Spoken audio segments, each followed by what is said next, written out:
We've qualified for the World Cup. Go and compete.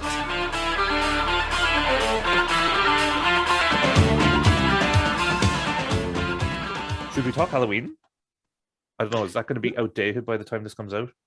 Nah, I mean, some people make the whole month of October Halloween. So Yeah. I mean, it's a fair talking point. Does it ever get outdated? So yeah, let's do that. I think recently enough now, it was actually at work. There was like, an anonymous poll. They kind of come up daily, with just different topics, just to see, just conversation starters. And there was like a vote, like, what do you prefer, Christmas or Halloween? And Halloween, like, actually won it out. What? And I'm not. It didn't sit well with me. Let's say that.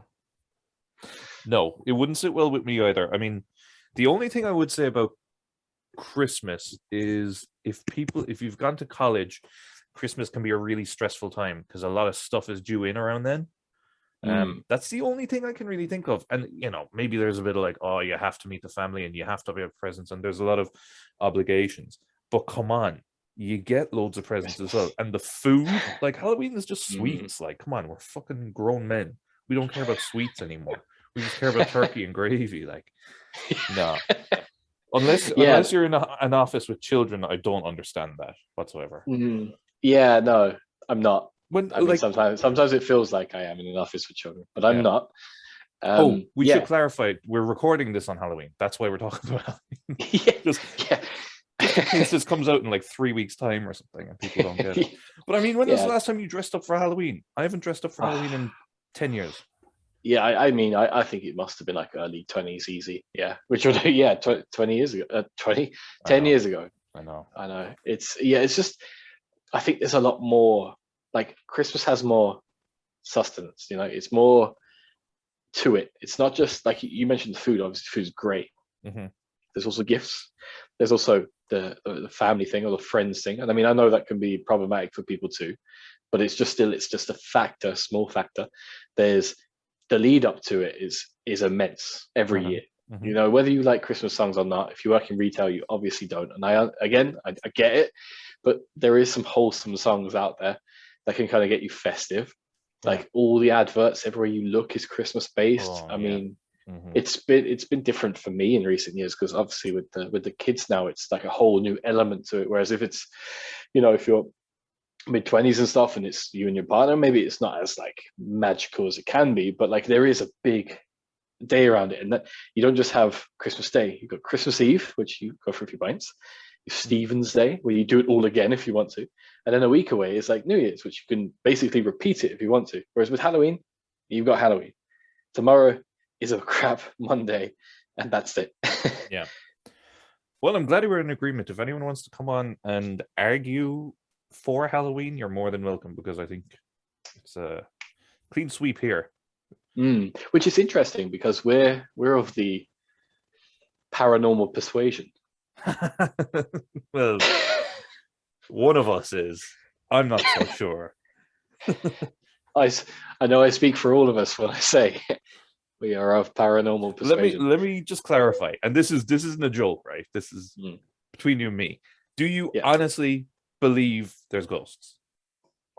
Like, I'm going to sound like the lads off Ghost there, but it depends what you mean by a ghost. I mean, do I think Casper type ghosts exist? Obviously not.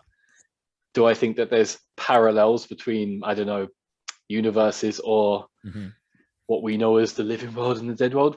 I kind of do. Yeah, kind of do. I'm not a freak about it. Like, I'm not going to be up now at midnight testing the somewhat levels to see if that's true. But I have had personal experiences that are unexplainable to me, but they're probably very explainable with someone on the outside. So that's where I'm coming from with it. Can you give us one? Can you just give us one, maybe your most convincing one, and I'll see if I think it's okay. Yeah, I will. It's I mean, I say it's a little personal. I have no problems sharing it, but it's I suppose when my aunt passed away a few years ago, when you lose someone, or if you're grieving, you kind of have maybe feels like a weight on you, like a weight on your shoulders, or that kind of weight. Like people would say, they just felt like heavy or down because of it. Obviously, I had that feeling. It was very soon after it. She was in a different country, which never helps because most of my family are not in Ireland. So if anything happens to them, there is that extra worry. But she had passed away, and I was very, very, very I was grieving badly, let's say. And Ollie was young. I think he was only maybe 1 going on 2. And I just had this feeling, like I was just thinking in my head, like maybe I can't remember exactly, maybe just memories or some time that I spent with her or certain things in the lead up to it, which aren't so pleasant. And I was changing his nappy and I was crouching over, and I had this just overwhelming feeling of like, it's okay, it's going to be fine. Like happiness, lots of a flooding of happy memories. And Ollie was looking like past me and above me. And that's where I kind of felt that feeling from. I'm not sure if that makes much sense. I'm not sure if that's really like a comprehensive overview of what I mean. Okay. But he wasn't paying any attention to me. There was nothing above. There was no like satellite that he was looking at that was kind of dangling around. It was nothing, just a ceiling. But that precise moment that I felt that overwhelming sense of someone being there, or a feeling of it's okay, coincided with that. And again, that's easily explainable, but that's where my kind of thought processes draw from in those things. Okay. I was really hoping you'd say, and I turned around and my aunt was there. That's where I thought you were going with that. And I was going to be like, holy fuck. But you didn't. And unfortunately, like your story is similar to a lot of people's where it's like, I felt something. I felt a presence. I felt something watching me. It's like, I don't know. I don't know enough about grief to give you any science behind it, but I'd imagine that like a lot of shit is happening in your brain when you're dealing with stuff like that as well, so exactly, it's not concrete enough for me, I'm afraid. But no, and I get that, and that's the thing, isn't it? Is that it's that question, is that there's never anything where it's a case of like, I know it because I saw it and it's on video and all that. I think that the only thing I kind of cling to is that very close proximity of there being life after death, and it's not up in the clouds like we're taught in school or religion, and it's not burning below. It's a different, like, I don't know, dimension, different layer of this world. That's all. Okay, I'm with you. Well, interesting. I don't believe in ghosts, but I'm open to something, whatever you want.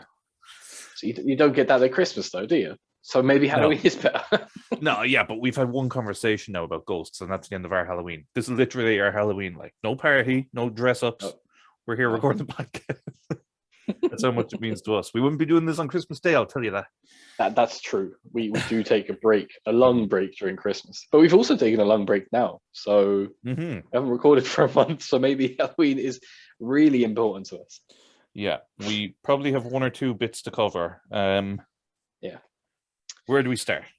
Well, that's the thing. Where do we start? And I think a good starting point, perhaps, because it ties into a lot of other things, is the last podcast we did was titled Ollie Out. And for not wanting to be obsessed, it was a pretty big talking point over the past couple of weeks. Last weekend being probably the peak. Yeah, it's been very contrasting weekends.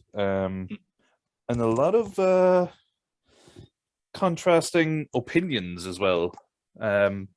With the United fans. So for anyone who maybe was in a coma or something, United lost 5-0 to Liverpool at Old Trafford. Probably one of the best footballing experiences of my life. But obviously one of the worst of a lot of people. And Solskjaer included. A lot of calls for him to go because it was, probably one of their historically worst defeats of the Premier League. Probably the worst in terms of, the opposition and everything. So understandably, people were pissed. And then they turned around this week and beat, admittedly, a really bad Tottenham side 3-0, but a very, very convincing 3-0. We can say Spurs are really shit, and they are, and maybe we'll talk about that. But United looked a little bit better. Solskjaer looked a little happier, and United fans are, I think, a little bit more forgiving. And we said this before, Solskjaer, he has these bad patches where he can go 6 or 7 games, getting really bad results, and then he'll turn around. It happened last season, so I guess we're hoping it doesn't happen, but if you're a United fan, you might feel positive right now. Yeah, I think you summarized it right correctly. So if any listeners have just come out of a coma, I think they'll be like really up to speed with the United current affairs. Yeah, I mean, it was a great birthday, I have to say. I couldn't have picked a better match to have on and have the lads round. I know, obviously, half our mates are United and the other half are Liverpool, so it was a bit of a mixed bag in terms of emotions. But yeah, what an absolute humbling Liverpool gave United, but a good reaction. I think there was a lot, and rightly so, might I add, a lot of pressure on Oli in the past week. A lot of doubt, a lot of criticism, but fans leaving after an hour. Like, if that was bad. If you're the team that beats another team so that their home fans leave after an hour, you have done extremely well. And Liverpool did that. He had a press conference then during the week where he was definitely scrutinized at every turn. You know, there were even like people throwing comments at him to be like, "Oh, we heard Alex Ferguson was at the training ground recently," as in like, you know, is he going to turn it around for you again? Which he is. But he stood up for his players. He stood up for himself. He made changes. 5 at the back, notably, which I guess makes sense. You lose 5-0, you probably should stabilize the back line. Yeah. Maybe 3 years too late, but here we are. Yeah. And yeah, it was Spurs were the best, quote, big team for United to play this week. It couldn't have worked out better because Spurs have been there for the taking, and they were there for the taking this weekend. Of course, it flattered the scoreline a little bit, but like United deserved that win. They deserved the 3-0 win. And one thing I find is that's really notable is that the players were like really supportive of each other and of Oli. And then the away fans were at the end too. There was a lot of clapping and cheering. Oli went out to the fans, and usually after the week and after the hiding that they got last weekend, a lot of managers probably wouldn't make that long trip across the pitch to clap fans off. Do I think it will last? No, I don't actually. I really think that they got City next. That could go. I mean, City humbled this weekend too. But yeah, it's a funny one. Yeah, you know, and kind of want him to stay because I'm enjoying it. But yeah, I think it's mixed because I think there's the argument of who'd you get in. There's the guy in Ajax and there's Conte. Those are the two big ones being talked about. Or I think Rodgers, even people were talking about maybe. Yeah. I get that argument. I think, and I know one or two others I've spoken to have said it, I think he's just reached his limit, you know?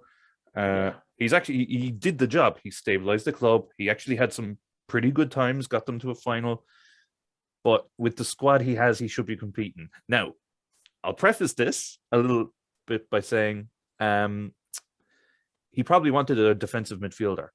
And I don't think it's his fault that they didn't get one in over the summer. I think that's the board's fault, and it's landing on his shoulders. So maybe that's why the board are going to give him time, because they might say, look, get one in January, get one in next season or whatever. Do what you can with the squad you have. But it's blatantly clear to everyone in the fucking world that they need a kind of a Fabinho type, Casemiro type player. And it's probably not his fault that they don't have one. I think with the squad he has, they won't be in danger of finishing bottom half or anything like that. I think they should finish top 4. If they don't, I think he has to go. But, you know, we all kind of thought that they might be challenging with Ronaldo. And Ronaldo's doing well, but, I mean, Ronaldo can do well wherever the fuck he goes. So, yeah. To summarize, he's still there. He'll still be there for a while, but I agree, the City game, they usually do well against City, funnily enough. But if it's another 3 or 4-0, the writing could be on the wall then, because these are the fixtures that everyone said that he'd be judged on because these are the tough ones. Yeah, that's it exactly. I think if we look back to the podcast we had, Jesus, I think it must have been last year. Yeah, it had to have been, where Tom and Mannix joined us, and like they've always said that like he's doing the job that we kind of expected him to do that season, where it wasn't challenge, it was just to try and safely get into Europe and start the rebuild, but that this season was key. And I think that is still relevant, really, really relevant, is that this year is key. And it depends on how jumpy the board are, depending on what their, like, whether their goals are going to be realized. And I suppose the goals this year is Champions League football, or else like they can't have anything in between. They've No. Like someone like Ronaldo, you can't have him in the Conference Europa League, can you? You can't have him in those kind of competitions. He is a Champions League player, and he's signed on that guarantee, I'd imagine, as much as he loves United. So that's the thing, is that I don't see many differences in terms of performance season over season. I see differences in personnel. I know he's done a lot of slagging, but Varane, like you saw it yesterday, clearly has a huge impact. Ronaldo is a huge player. Like, to score volleys like that, that's what, big teams or underperforming teams miss or don't have, is someone who could just create a goal like that. So I'm not, like, the jury is obviously still out there, but again, it's all down to, I think Mannix kind of says this well, is that it's all down to the money decisions, which has always been the way with United since the Glazers took over. Is, are they going to make United a profitable global brand?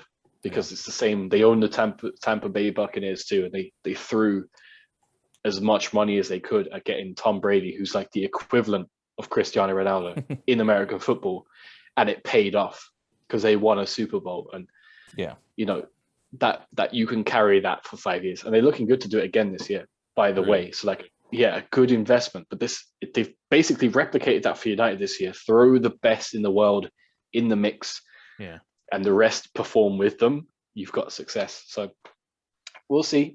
I don't. I got a lot of stick about my opinions on Ali from the very beginning, but I just don't think that a United caliber manager should be shipping 15 goals in 10 games, and I've already dropped points in half of those games. Yeah, look, it's I don't think any United fan would say he's the ideal manager right now. I don't think they're stupid. I mean, they're only fifth right now. Now Everton can overtake them, but they might anyway. So they're still fifth. It's not horrendous considering they've had some horrendous performances. They have the players to dig him out of it. I just don't think I think he's reached his limit, and he might get to the end of the season because they might say, "Look, who are we going to get in?" But I think they'll probably be sniffing around other managers now to maybe look at next season. That's it. Yeah, start fresh, because January managers go one way or the other. You either springboard and do great, or it's the same. They'd be bringing in Giggsy or something to take over till the end of the season, and they might as well keep Solskjaer, to be honest. Yeah, exactly. If you're going to just keep getting old players in, then I'm sure Jemba's still around or something. Would they take Roy Keane, do you think, on an interim manager? Imagine that. I would love it. Remember I when would he was, really love it. when he was at Sunderland and everyone was like, he's a future United manager. Look at him. Yeah. I just don't think, especially after the what's it called? The Gary Neville thing. Out.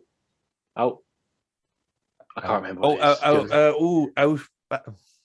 Yeah, right? Why is it so hard to remember? Why are we having a stroke here? Outlast. It's the Sky Sports thing where they chat. For fuck's sake, I'll have to do this. Oh man. Yeah. You can cut this if you want. Keep this in. This is like the inner workings of the podcast.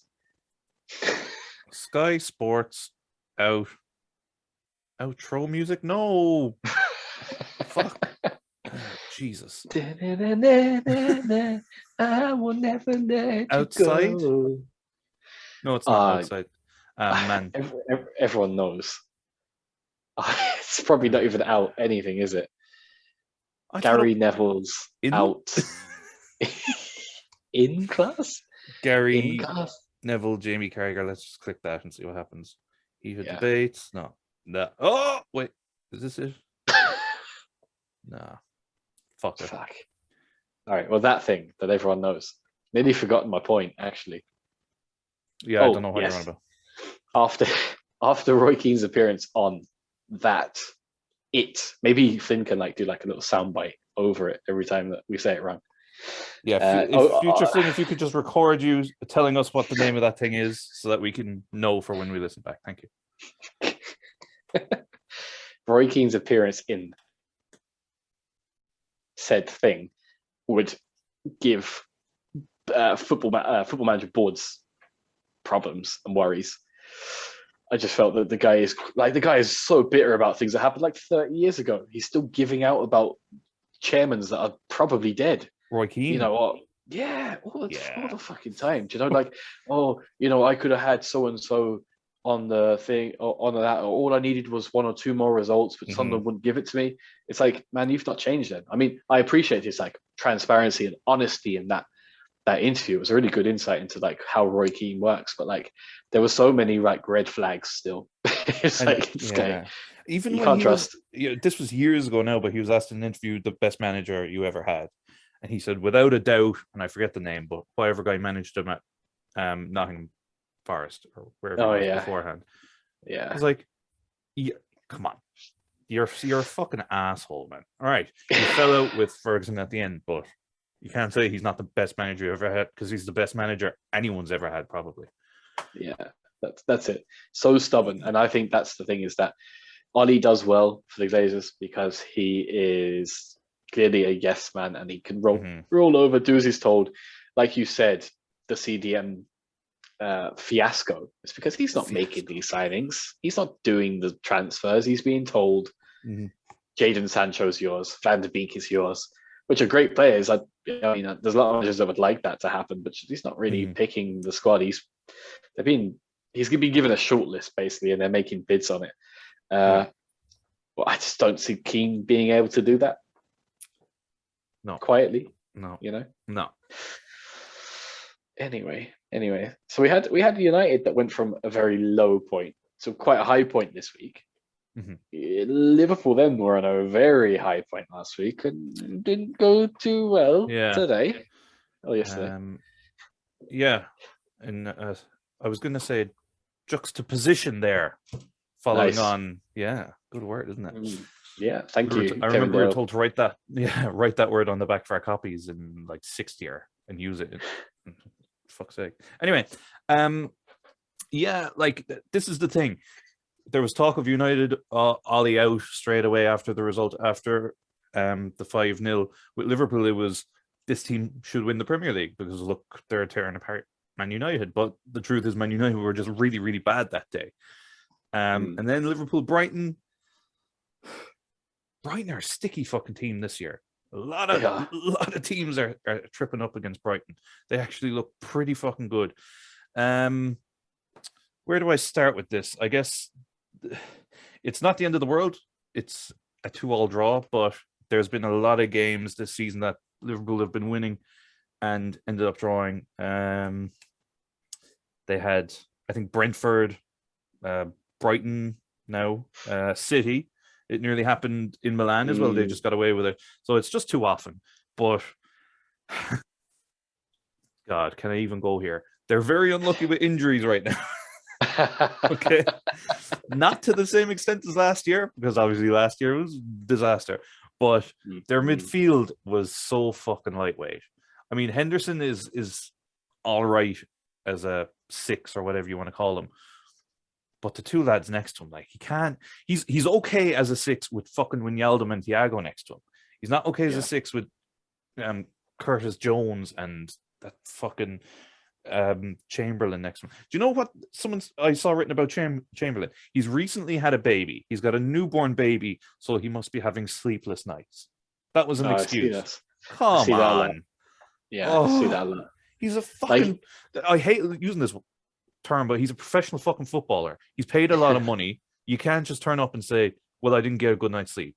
I'm sorry, that's your job. You can probably buy another house to sleep in. Okay? It doesn't fly with me, but no. I don't know. They're only 3 points off Chelsea, but if more performances like that creep in, they're not going to be a winning team. They're conceding too many goals. Yeah, I think that's the big contrast, isn't it, between Chelsea and Liverpool this year so far, is that like they've conceded 3 goals and Liverpool conceded eight. It's nearly a goal a game.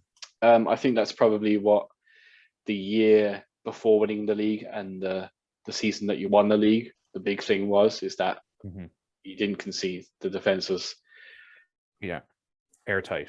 Couldn't be penetrated. Yeah.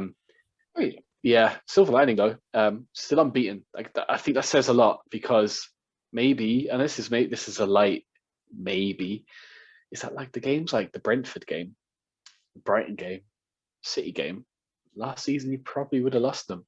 So the fact you're gaining points and not losing them, although it's not the wins, and arguably you should be beating Brighton at home, should have beaten Brentford if there wasn't silly errors. It's not a complete disaster. It is interesting though. Yeah, I don't know.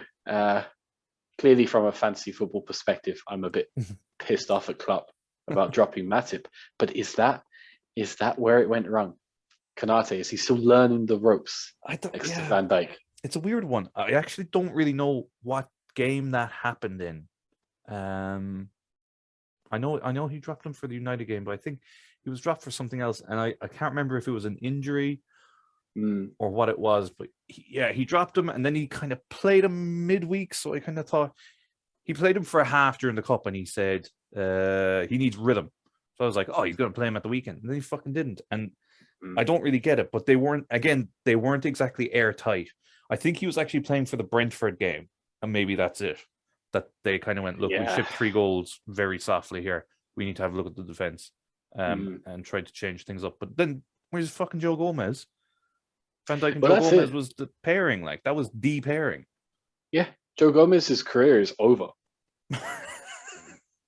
It's done. I know.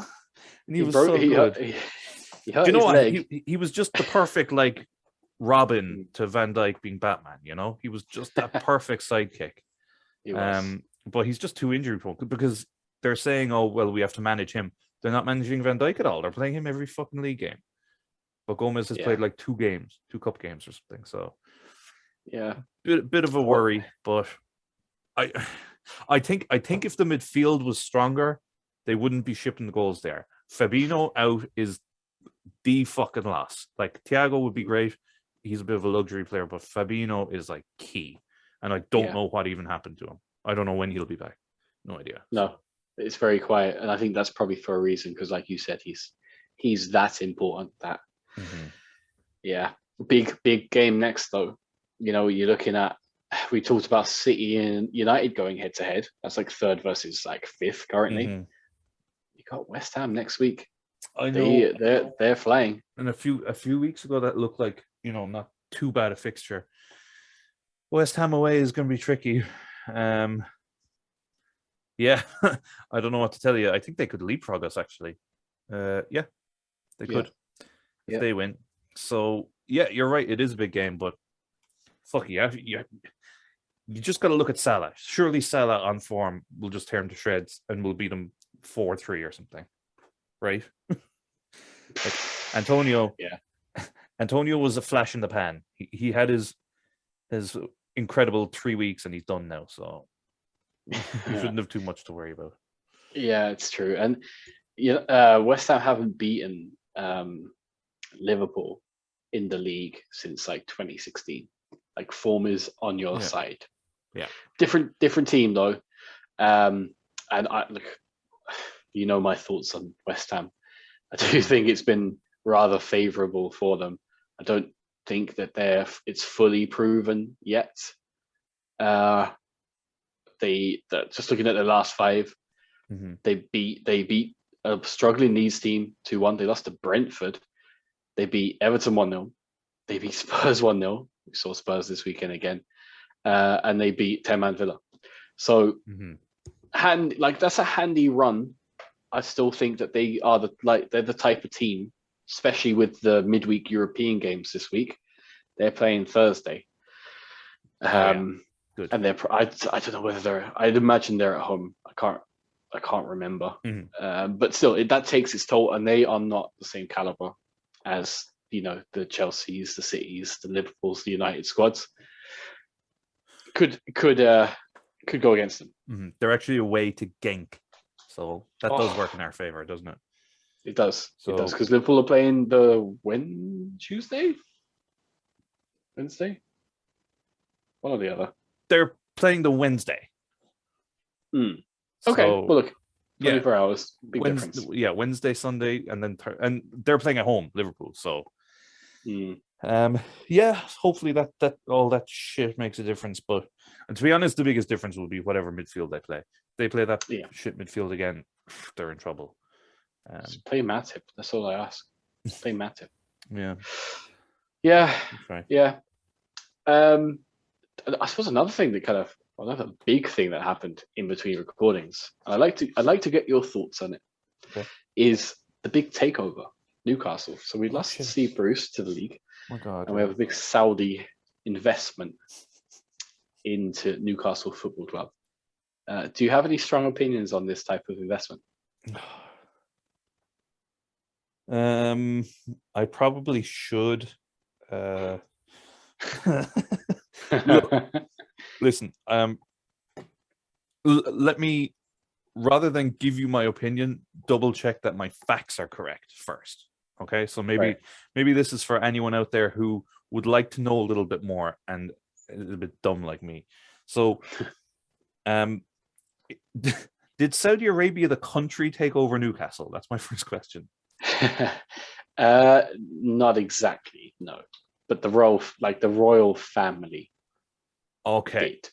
So it's not a Saudi business owner, it's Saudi government, royalty. Yeah, so it's I don't know, see, they'll always do it backdoor. So there is a front to it, there is an investment fund of Saudi Arabia, but it's the public investment fund, which in layman's terms are the taxes or the income from the people of Saudi Arabia. So investing in Newcastle. To a 5-year-old child, yes, Saudi Arabia, the whatever government or the state of Saudi Arabia basically owns Newcastle. Yeah. Okay. Yeah. So the equivalent of us in Saudi Arabia, me and you, there's a podcaster in Saudi Arabia, and he technically owns Newcastle. Yeah. No, he won't get any benefit, obviously, but yeah. No, and he'll probably be beheaded. But yes. No. Yes. So this is the other thing. Saudi Arabia is a bad country. Okay. Again, I'm a 5-year-old child. They're the baddies, really. No, they're not the baddies. They're not the 9/11 baddies. They're just the baddies because they hate gays and they probably hate us for I don't know, our Western morals. Is that correct-ish? Yeah. They don't like women. I'm teetering on racism here, so I just gotta walk this tightrope really, really carefully. but so far, all that is largely correct. Is that right? Yes, overwhelmingly correct. Yes. So now they've bought a fucking random football club in the north of England that they've nothing to do with, and I'd imagine their fan base don't give a toss because they've got now hundreds of billions. Which in comparison to City was they had hundreds of millions, kind of, those owners. Yeah, I mean, still a lot, but it's something crazy. It's 5 times larger than the second highest wealth of the next football owner. Yeah. Because it's a fucking state. This is the country where Saudi Arabia, they have all the oil and shit, don't they? They're floating on it, yeah. Yeah, so they are not stuck for a buck. So, my strong opinions are now, well, it's shit because it's shit from my perspective because, well, they don't sound like very nice people. And I would rather they had nothing to do with the Premier League. Now, I'm not based in England, so I guess it doesn't affect me in any way that way. And I'm not a Newcastle supporter, so I don't care that strongly. My worry would be that Newcastle become a superpower a bit like City. I think they're putting in some sort. They're kind of starting to block some avenues that they can bring the money in, like the stadium sponsorship. Did you see that? Yes, that's right. So they wanted to like sponsor the stadium and rename it something, or I don't know, and that would enable them to bring in like hundreds of millions of Saudi money. But the Premier League have temporarily blocked that. So I think they probably won't allow something like that to happen to the extent that it happened with City. I'm saying that as an uneducated opinion, so by all means argue it. But I hope and I think that will be what'll happen, because that's what it looks like will happen. Yeah. I mean, sorry, that was a rant there. No, that's fair. It is. There's a lot of people that would say a lot worse, I think, about this takeover. It is very controversial. To the extent that you remember Richard Keys from Sky Sports, when him and Andy Gray got kicked off for like being sexist. Yeah. They were to Be In Sport. Be In Sport is funded, like, I think it's Dubai based actually. So like, not too far away, but still quite an extreme difference between Saudi Arabia and Qatar. And even he spoke out publicly against it on the basis of morals. So it's like, an old sexist is going to come out and say it's bad. Yeah, it's teetering on the edge. I'll say one thing. Actually, I'll say two things. I'll say no more after that. I'll say two things. Firstly, right, so 80% of Newcastle is now owned by the Public Investment Fund of Saudi Arabia. Okay, so a vast majority. And the other 20% is owned by another kind of little investment venture fund and an individual, Saudi Arabian individual. But the Public Investment Fund's logo is a lovely palm tree and a beach. Okay. Nice start. And two machetes. Oh, all right. Yeah. But they're just cutting down the coconuts off the palm trees. Why do you have to make it violent? If coconuts were, homosexuals. But that's the thing, is that this money that is being funded into a football club in the Premier League in England not only goes against like the public's opinion on what is right, moral, and wrong. It completely, like, how we have spent the last few seasons, especially the last two, taking a knee, exposing fans, arresting people for social media racist abuse. Wilfried Zaha again this weekend posted 5 screenshots being called. Yeah, like if you called a monkey after winning a football match, like it's disgraceful. Premier League wear that banner, to the highest. They wear the rainbow laces, the rainbow captain's armbands, and rightly so, because the public need to see people that they can recognize and want to aspire to be. So like professional footballers, for example, want to make these changes and want to highlight the serious issues we have in our society. So I agree with all of that stuff. But then you can't back Newcastle then. You can't show Newcastle on Sky Sports. If you have the message for every game of, say no to racism, we need to end inequality in the game. We need to promote the women's game. We need to, support pride, and then have 80% of a Premier League football club owned by a public investment fund in a country where theft, you lose your hand. If a woman, commits adultery, she's stoned to death. That, yes, of course, these people, like some people are criminals, but like they get hung, they get beheaded in public. And these type of morals are there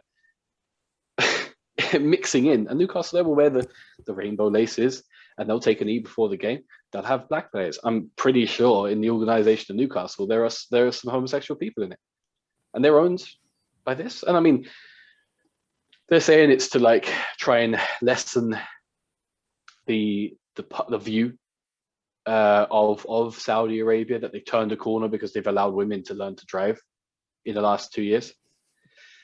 I don't think that their opinions are going to seep into the society of Newcastle, and Newcastle is going to turn into like some Islamic, what do they call it, the Islamic State, where Steve Bruce is going to get beheaded down the pie shop or something. But it's dangerously close, in my opinion. My I guess to summarize, I don't see how it was allowed to happen, because it does sound like it was a dodgy deal. Everyone seems to know that it's this Saudi state running it and not this fucking investment fund or whatever. But I guess, like, will it just become a league of teams owned by various countries? I mean, is that the way it's going? I know this kind of happened with Barca a while ago, didn't it? It did, yeah. And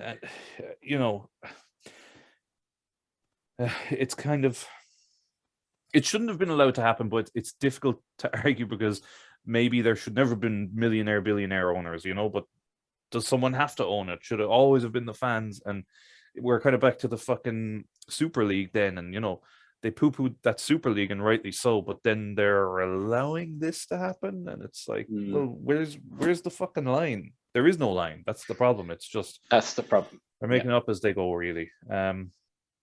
It's a shame. It's a crying shame. I'm starting to feel stronger about it now, now that we're talking about it. But look, you can't cry over spilled milk, and that's all it is. Yeah, like, it's going to happen. We have probably allowed it to happen indirectly too. I've always been outspoken and a critic of like Sky Sports, because I don't like the way they do things. I really hated vultures around United and Ole Gunnar Solskjaer for the whole week, and then and it's Saturday night. It was as if that's all forgotten. United are back. Ole Gunnar Solskjaer has proven the public wrong, not themselves, and that was the whole image. And it's just the same here. We've allowed it to happen. We should have probably, as fans, I don't know what I say in terms of done more, but like, try and adopt more of the German approach to it. I know that's been exploited to somewhat, but I'd rather an energy drinks company owning Newcastle than the Saudi Arabian monarchy. It's a big difference. It's like, they wouldn't let the Super League happen because it was going to fuck the Premier League. But then the Premier League are obviously going to benefit ultimately from this, because if they have Mbappe and stuff coming in the door, and they have another one of the biggest clubs in Europe, sure, of course, they're going to get more viewership. So, yeah, now that I think about it, the Premier League, double standards. Fuck you, Premier League. Double fucking standards. Boo. And the absolute cheek of the Metropolitan Police of London to investigate the banner of Crystal Palace fans, which basically said exactly what we just said, under the terms of racial hate. My God, it's just, the ironing is delicious. Yeah, sure. Yeah, sure. Look. Game's gone. I didn't split the recordings, so this has just been one massive long recording, which shouldn't be a problem, but we might want to wrap it up maybe in the next 10, because I just want to make sure it still saves. I just worry that we'll stop this meeting and it'll be like, file was too large and has been dumped or something. Yes. Yeah, no, that's fair, because I think we're kind of rolling up to like 50 minutes now, I'd say so, yeah. So if we cap it at the hour, I mean, it should be fine. I don't see why, just in case. I don't want to lose it. So anything else to talk about? Do we talk about Nuno? Is there any point? He's a sham. I think, I don't know. I had a phone call with my uncle like just before we set the podcast, and I think I've either said this on the podcast or I said it to him, but Spurs won't sack him because Levy is tight as fuck with money, so that would cost money. So he's probably not going to do that, and we're seeing the holes exposed on Nuno, because it's vastly different from Wolves, where it was basically like the Portuguese under-23s team, and he could sign whoever he wanted. Spurs have never been that type of club, so he has absolutely no fingerprints on this team whatsoever. So what did we expect? It was a terrible decision. I'm very glad that it fell through with Palace, because he was joining us before Vieira. I really thought at Wolves he was really good. I think a lot of people did. Because he came up from the championship and got fucking like top half finish and but you're right. I do think he's been brought into a really shit situation though. I mean, he's got one of the best strikers in the world who just doesn't want to be there. And the rest of the team is not what it was 2 or 3 years ago. I mean, you look at the Champions League final team, it's totally different. Or if not, they're at totally different stages of their careers, you know? So I don't feel sorry for him. He took the job. But it wasn't nice to see him get fucking booed like that. I mean, he got really fucking booed. They should be booing the players. Funnily, Arsenal were calling for him a while back, weren't they? When he was at Wolves, Arsenal fans wanted him. Now he's bombing at Spurs. And a lot of Wolves fans after it. Well, they didn't want him to go, but a lot of Wolves fans now are saying that like, just look at the Wolves' last 2 seasons. He was extremely negative. They didn't really score many goals. They just set up to not lose. That doesn't translate well for Spurs. No. Especially the past few years that Spurs have had. They needed someone to come in and just kind of go a bit gun-ho. At least if it was going wrong, then you could be like, okay, well, we're playing good football. But like, none of them are interested. Harry Kane he's basically gone. Yeah. He's good. He might be technically playing for Spurs, but he's not playing for Spurs. Fucking useless. I have him in my draft team and he can't do nothing. Which you got a good deal out of me there by. Yeah. Yeah, he saw you coming. Sure, look. He'll still be there. Apparently they're debating whether to get rid of him or not. Who are they going to have? That fucking Mason guy? What was his name? Yeah, exactly. Ryan Mason? Yeah. Ryan Mason, yeah. Good luck. Yeah, look, Spurs are back where they belong, frankly. To be honest, they peaked a few years ago.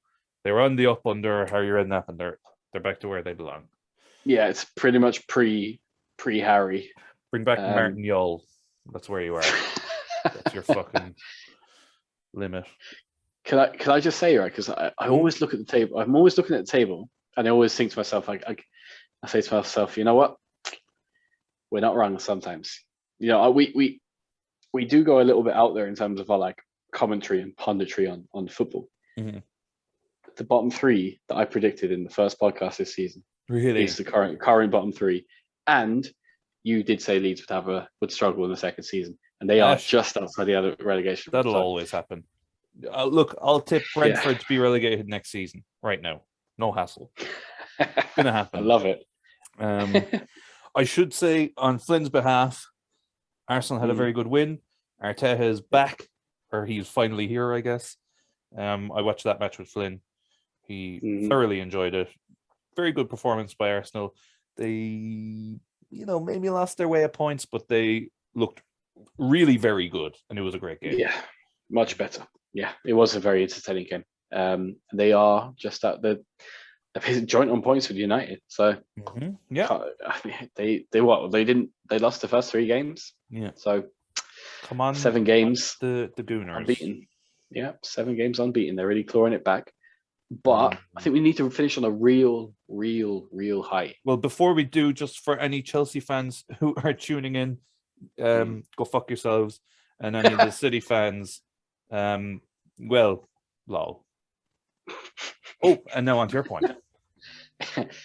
What a segue is Palace masterclass. Going to the Etihad. City were unbeaten in the last 51 games at the Etihad until Palace beat them. Do you know who the team before that beat them were? You guessed it. Was it? Crystal Palace. Yeah. Yes. Very nice. I've stuck to my guns with this, that I'm happy and I'm optimistic about this season. And games like that showcase it. It's just a different feeling. Just seeing the players.